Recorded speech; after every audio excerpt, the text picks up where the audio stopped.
Good morning, everyone. Thank you for being here. I felt really compelled to speak out on something this morning. It's very early. I just woke up um, and got dressed, and here I am standing. I'm here to speak out on something in light of the uh, election process, which is actually the election crisis. I'm not taking any sides, and I will speak on what I do stand for, which is first and foremost, most importantly, I'm an animal rights advocate. With that said, I'm speaking on something different this morning because, like I said, I felt very compelled to do it, and I am very outspoken. I'm not taking any one side here. I'm not taking President Trump's side, and he is still our president, so we're obligated to call him President Trump. That's just what's proper and right. So, for all of you calling him Trump, you know, out of self righteous disdain, you're wrong. I'm not taking Biden's side. I will say this: Trump is my choice for president, but I'm not here to take his side. I am not here to take anybody else's side. I am here to take only the side of justice, which hasn't been served, and to state my humble opinion that yes, the election process has been tampered with in a big way. Um, as far as I know, we're still entitled to free speech, and I'm entitled to it. President Trump was and is entitled to it.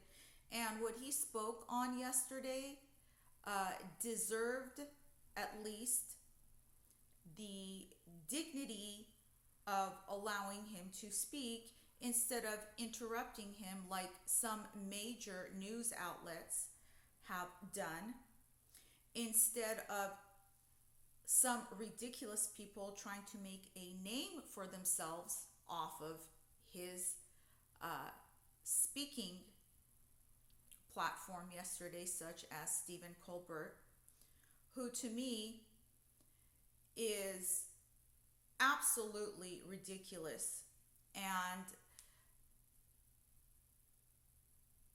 who did some very bad acting yesterday, and all of the others who spoke out against him. Yes, it's free speech. People have the right to speak, just like I'm speaking, um, but then so does our president. Again, I'm not taking his side. I'm making a point because I'm outspoken, and I felt that I really had to speak on this. Um, yes, in my humble opinion, the election process has been skewed. Okay, he was actually winning. I'm not saying this because he said it, it's because I followed the election. And anybody with a mind of their own and a brain could see that, whether they wanted to admit it or not. Just as people choose to take sides these days, um, a lot of the times based on what's more popular and or what's more convenient and or what's easier and or what's more acceptable. um, but I really disagree with the election process, and I also disagree with what happened yesterday. um, the so-called, and I call them so-called now, news outlets, because journalism is supposed to be um, unbiased. But that's not what we've had in this America that is called an alleged democracy. You know, journalists have just become talking heads with a lot of uh, opinions and assumptions, and that makes me unhappy because it goes towards speaking to what's going on with this country. This country is corrupt. It always has been, but it's become more corrupt. When you have people calling our president a rapist,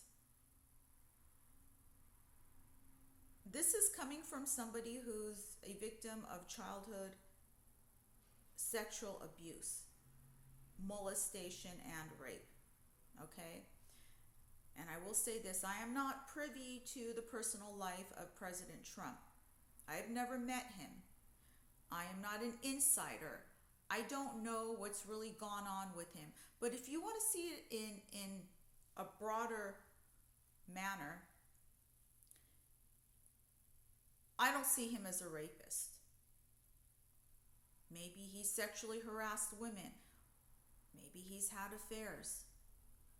But what he did prior to his presidency or even during his presidency doesn't make him any worse than any other president we've had. What would you call Kennedy, who everybody loved?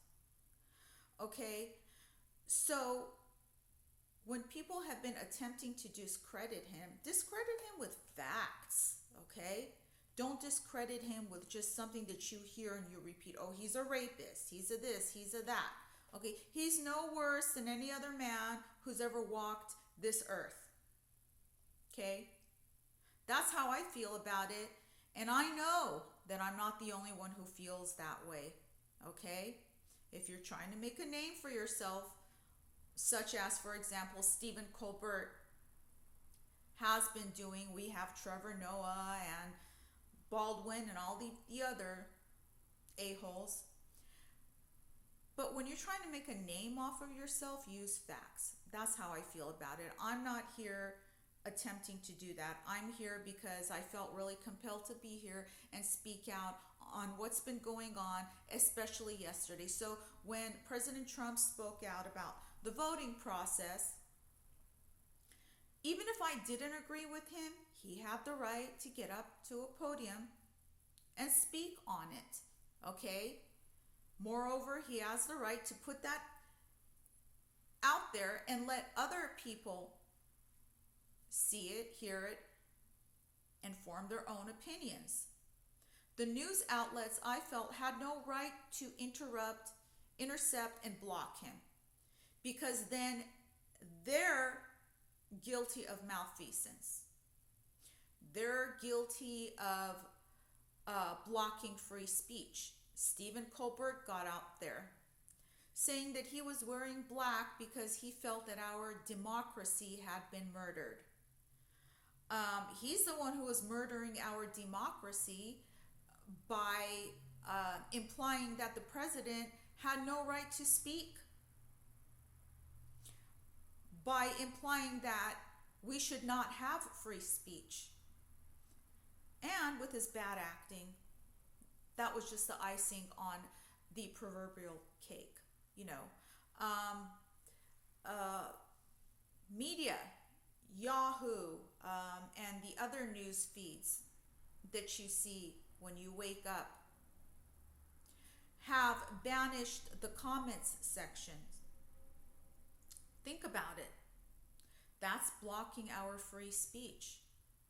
Now, I know public comments forums and the internet can be a blessing and a curse.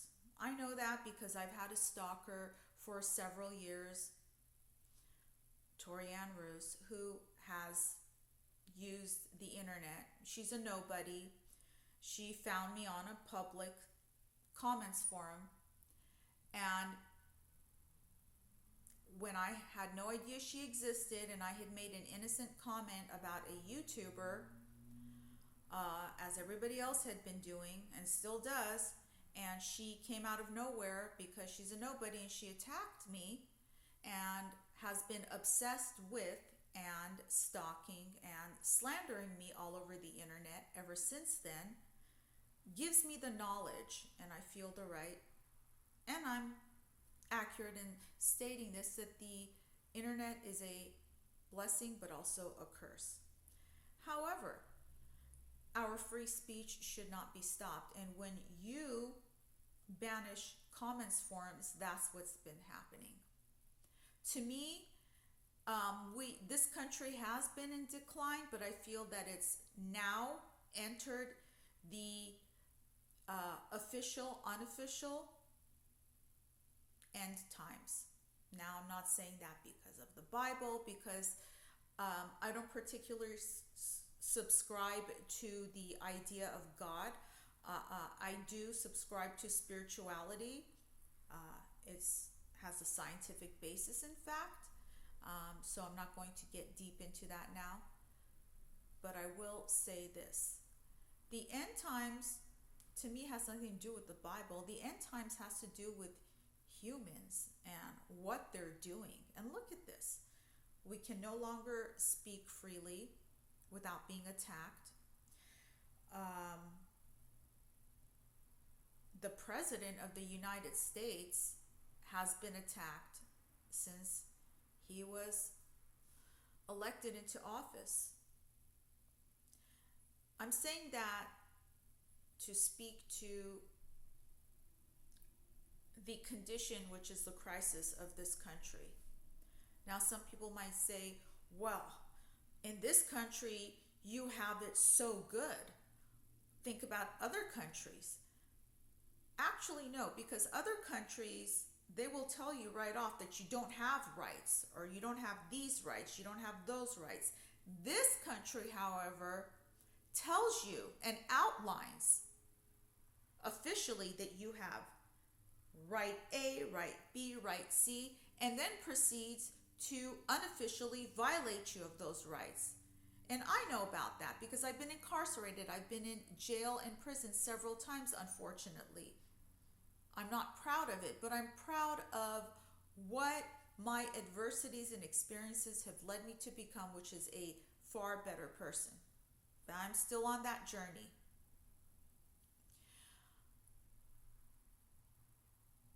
I know about crooked people, crooked officials, corruption. I've experienced it in the court process. I've experienced it with judicial officers, even with defense attorneys. I'm sure so many other people have as well. But when you put in writing and you make it a law that people have these rights, and then you proceed to violate those rights, that's a big part of corruption.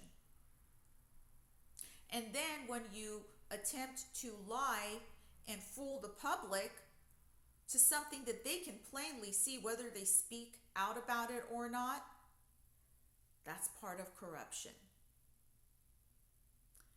So I'm going to end it on this note.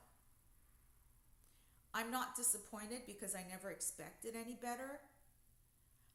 But if you see wrong, you may not be able to do something about it physically to change it, but you can always speak out about it. And you should, because it's the right thing to do. And maybe it will sway others who didn't think of it as being wrong. Think about the ballots these past few days and the counting. Think about what's been going on. Think about how the president has been treated. Again, I'm not here to take the president's side. I'm here to illustrate actions of the public, the media, the news outlets, some comedians we have, some so-called celebrities. Well, they're celebrities because they're prominently known, right? Okay, so. But if you see something wrong, speak out about it. Spread the word. If you see something right, also speak out about it. Spread the word. So maybe it will continue. But it's good for the wrong to discontinue. And that can only start at the very least when we speak on it.